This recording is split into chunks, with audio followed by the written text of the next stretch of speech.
sad smo došli do spomenika kralju Gustavu Vasi, koji je vladao Švedskom 18. vijek, ja mislim da je bio 1700 i nekih godina, tako da dosta je monumentalan i velik spomenik i fino je urađen.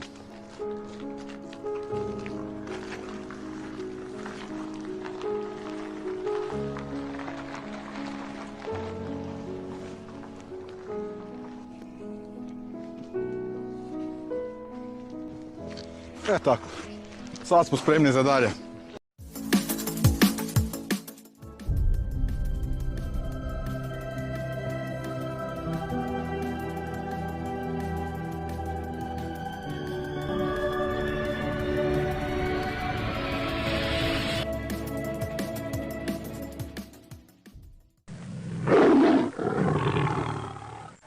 I ništa, idemo se voziti. Idemo se malo voziti, zato su motori da se voze. Ghost Rider, stižemo! Naspram jučerašnjeg dana, danas je prava fantazija. Povremeno me snijeg koji se polako otapa u sjenovitim predjelima podsjeća da sam na sjeveru i da proljeće u ovim krajevima jako sporo stiže. Unatoč tome, dan je lijep i prekrasan, kao stvoren za vožnju motocikla. Danas je subota, 15. travanj. Plan za danas je da zapravo nemam plan. Točno tako, Nenad je sve isplanirao za sljedeća 2 dana i već se veselim tome. Za početak vas vodimo u centar Uppsale, grada koji je smješten nekih 80 km od glavnog grada Švedske, Štokholma. Naravno da ćemo otići i tamo, no sve u svoje vrijeme.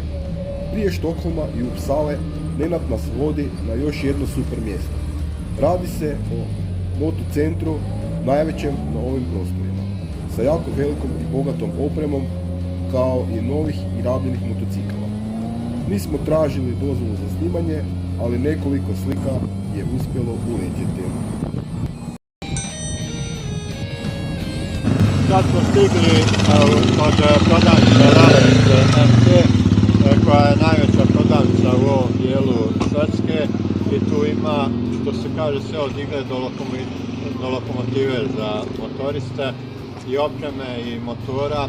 Oni su zastupnici Honda i KTM-a, tako da ima i novih motora i polovnih da se kupi, ali najvažnije je to da možeš bilo koji dio za bilo koji motor na svijetu naručiti preko njih ako ti začeva, tako da nikad nije bilo da mi je nešto začebalo, a da nisam... Odlično. Evo, malo ćemo razgledati. Naravno, samo s vanjske strane je dopušteno snimati, nećemo unutra ništa snimati jer bi morali tražiti, znači, dozvolu vlasnika, ali ono što je najbolje, to su, znači, Hayabusa i ZZR 1400 ili popularno zvani Catfish, Som i Sivi Soko. Sivi Soko.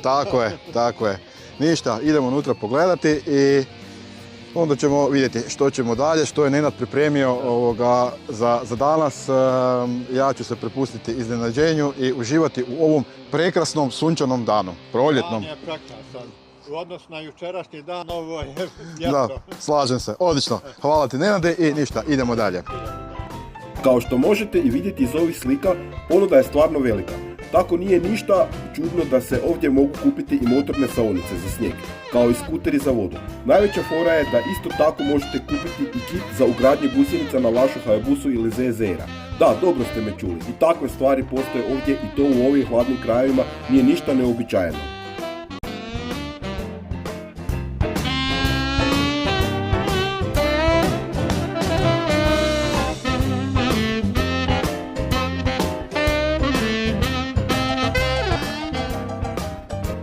Nastavljamo dalje prema staroj jezgri i centru Uppsale.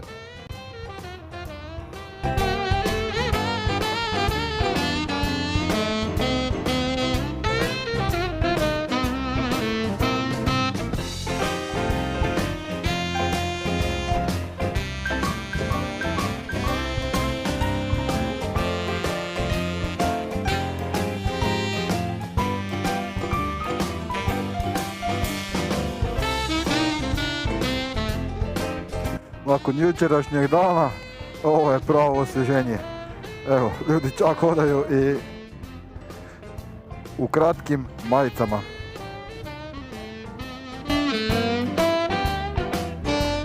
Da poželim dobrodošlicu u Uppsalu, grad koji je četvrti po veličini u Švedskoj i univerzitetski centar, jedan od dva koje Švedska ima, drugi je Lund.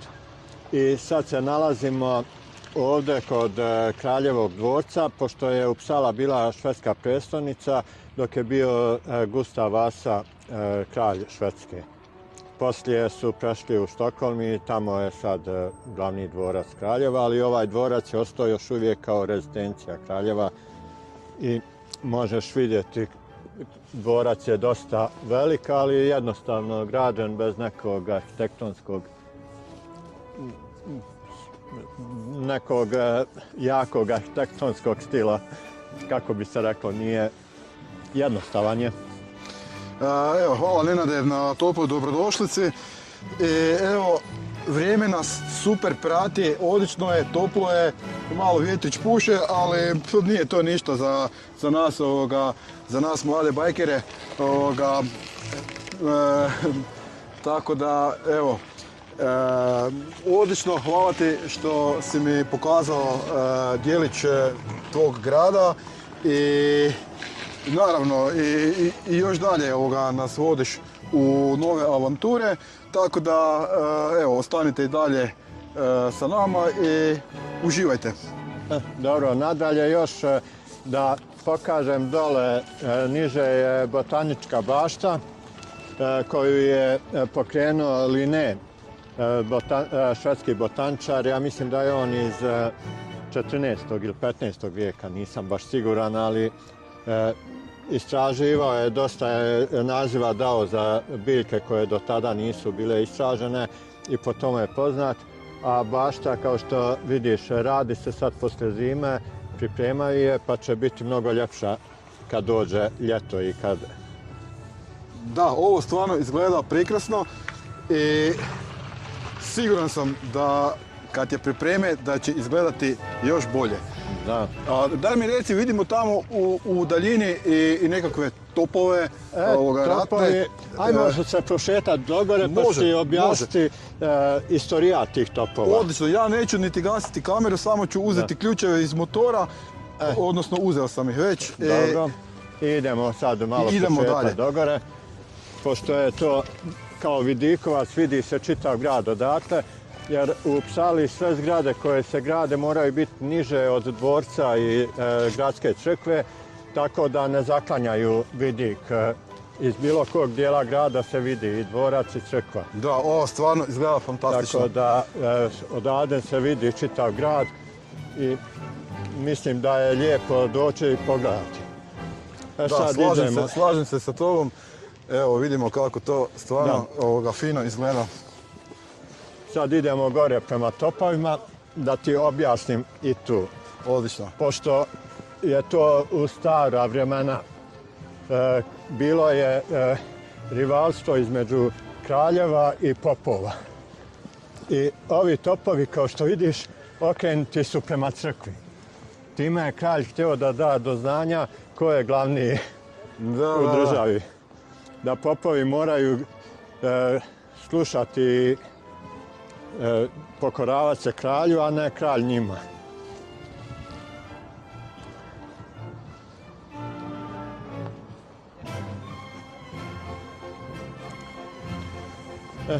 Dole vidiš, vidi se crkva.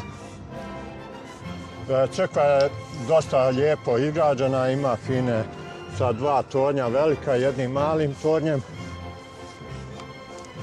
Kao građevina je stvarno prekrasna i upečatljiva, što kažem, sa svih strana se vidi. Odakle god da prilaziš u Uppsali, crkva se vidi. Evo, ja kad sam bio prije 2 godine u Švedskoj, nisam imao tako odličan pogled, ali ovo je stvarno danas super i ja inače volim tako povišena mjesta, kao što i znate iz mojih videa dok odlazim na planinarenje i to. Sad nisam nešto pretjerano planinario, ali jer smo se, evo vidite gdje su motori parkirani, jer smo se znači dovezli gore po cesti, ali eto, prekrasno je i isplati se doći i vidjeti i pogledati i doživjeti to, naravno po ovako lijepom vremenu. Sad ova dole građevina, to je biblioteka velika, univerzitetska, pošto studenti moraju odnekle dobijati znanje. Tu je sadržano svo blago koje grad ima što se tiče knjiga i udžbenika i svega. Tako da ta biblioteka je dosta poznata i važna u Švedskoj. Da. Sad dalje, onom dole ulicom pravo, se ide prema zgradi univerziteta, koja je dosta stara zgrada i ima fin izgled, fino je građena. Ne znam u kojem je stilu građevinskom građena, ali je sa lijepom fasadom i što je malo rijetko u Švedskoj da se ulagalo u fasadu, da fasada izgleda. Da, evo ja ću vam malo približiti da vidite iz koje godine je gore. Nadam se da ćete dobro vidjeti, znači piše na onoj zastavici 1759. godina. Znači, poprilično je staro. Da, pa. Sad odavde nešto što se može vidjeti što je zanimljivo. Ima zgrada koja je skoro izgrađena u onom pravcu, ona je muzič za koncertna i kongresna zgrada u kojoj se održavaju koncerti poznatih grupa i to, a i može služiti kao za kongrese ako neko političke ili bilo kakve druge. Tako da je to neki novi objekat u gradu i bilo je dosta polemike pošto je štrčo od izgleda čitavog tog trga na kojem je napravljen, jer tamo su stare zgrade, a on je napravljen u veoma modernom stilu. Tako da je malo odskakao i onda se građani bunili, ali opština ipak sagradila. Ali se odlično uklopio u okolinu.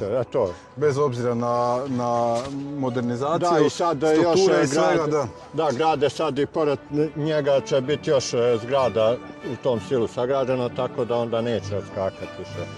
Porušeno je nekih starih zgrada, tako da... Odlično. To je... Znači sad možemo otići do centra grada da malo prošetamo i po gradu, da se upoznaš i sa tim dijelovima. Odlično, veselim se tome i evo, spreman sam za dalje. Dobro. Ali prije nego što odemo u centar, nemojmo zaboraviti švedskog kralja Gustava. Sad smo došli do spomenika kralju Gustavu Vasi, koji je vladao Švedskom 18. vijek, ja mislim da je bio 1700 i nekih godina. Tako da dosta je monumentalan i velik spomenik i fino je urađen.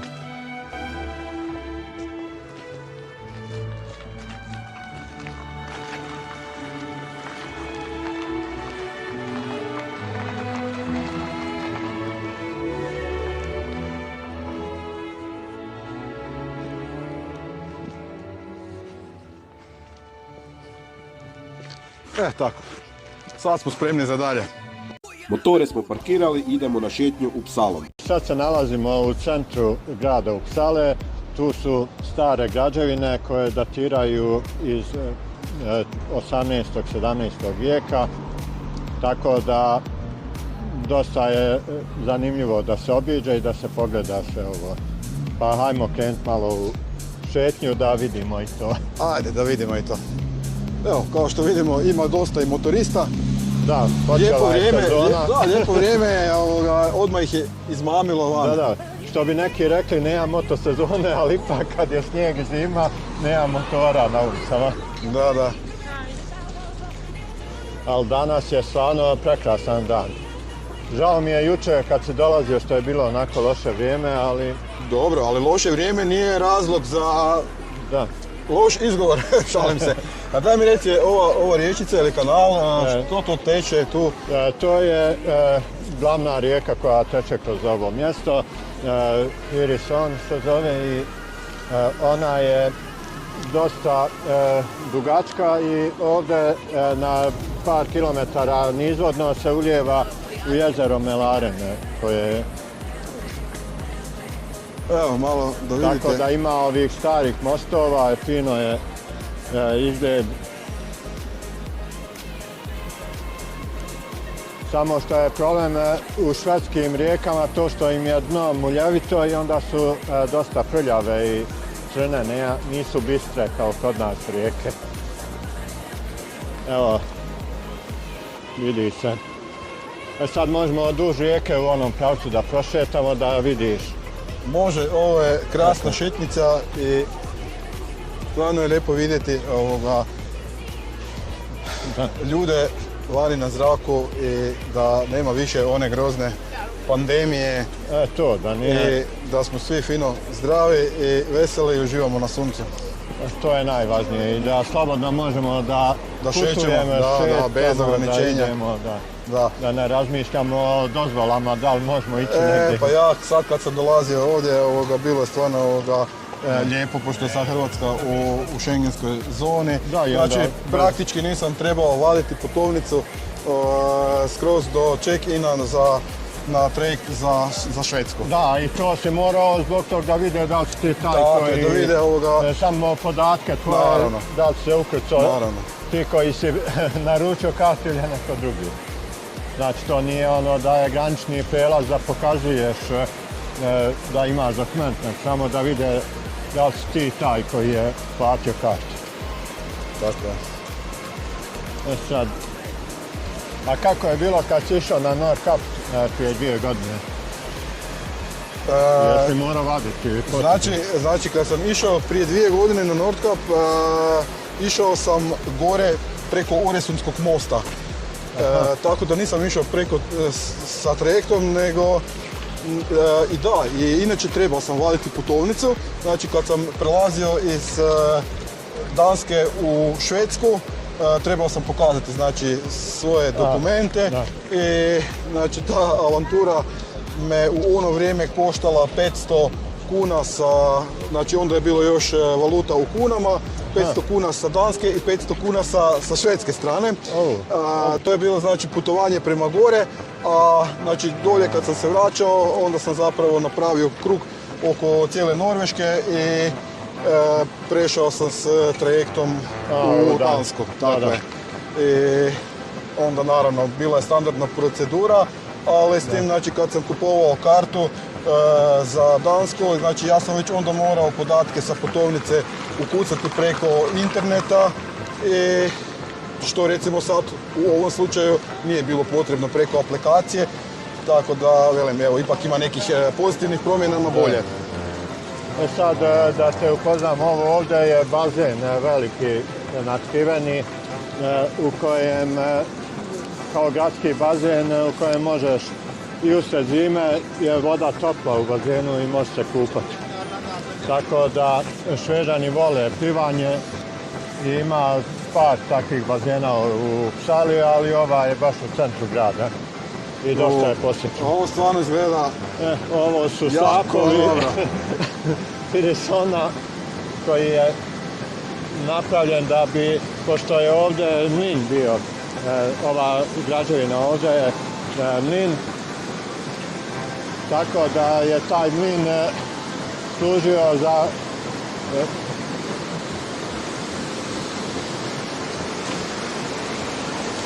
taj mlin je prije služio za brašno i za sve što je potrebno gradu.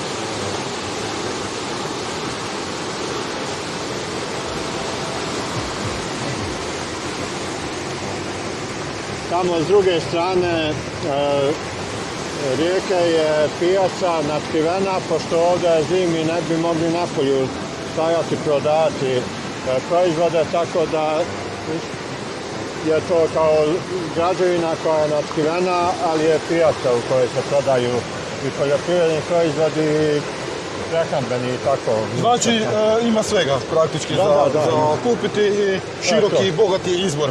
Da. A građevina je dosta stara, pošto je sagrađena prije 2-3 vijeka, nije ono da je to sad trenutno. Odavde se vidi gradska crkva, evo vidiš i kako su joj tornjevi i sve to.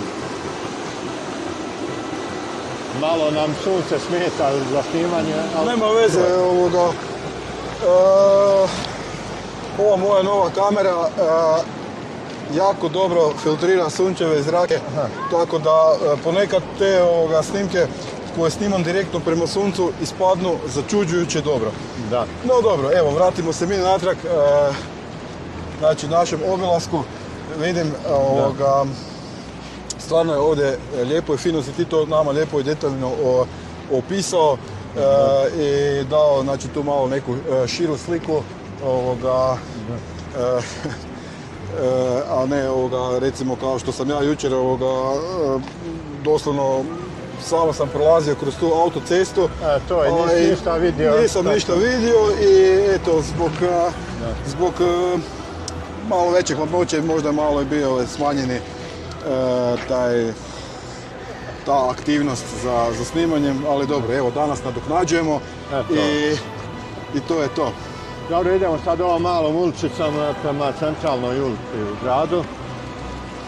Pošto je ova ulica pored rijeke, a paralelno s njom je centralna ulica koja je jedno 100-tinjak metara od nje u centru grada.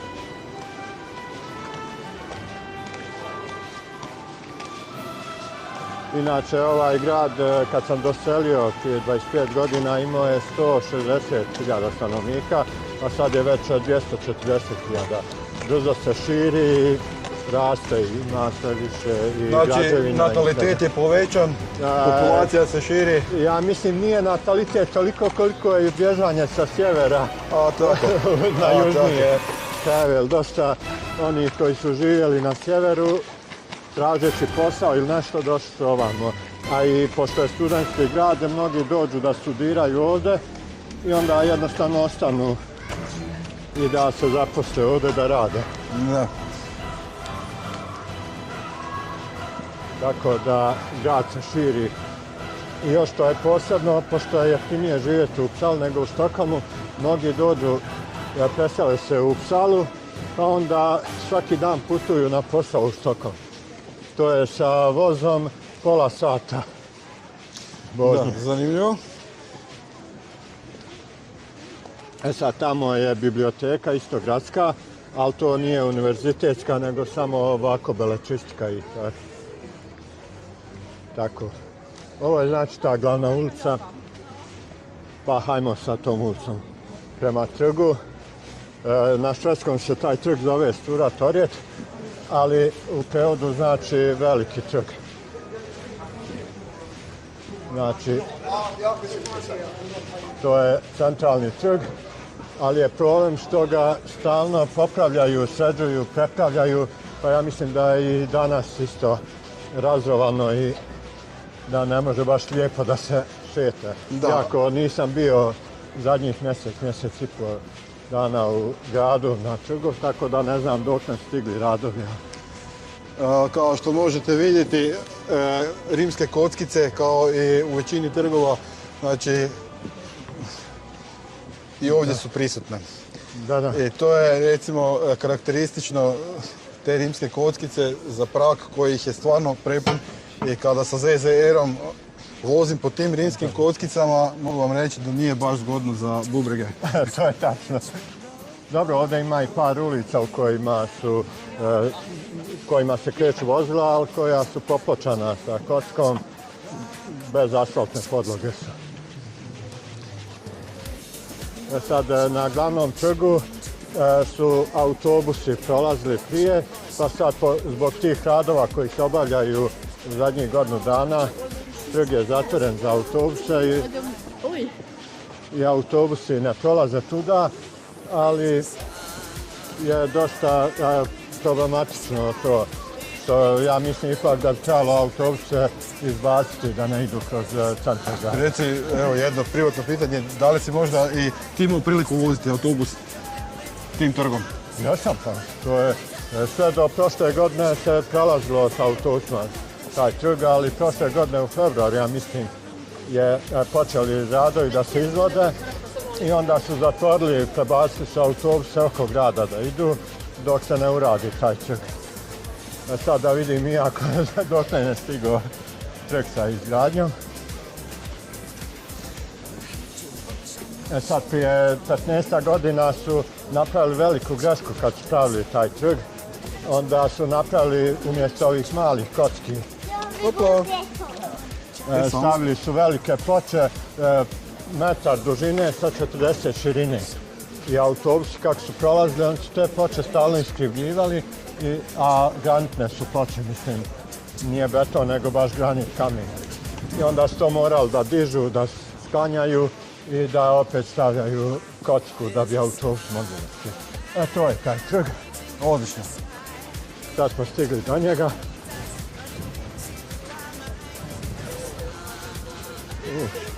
Dosta ga prepravljaju. Nadam se da vam se video dopao.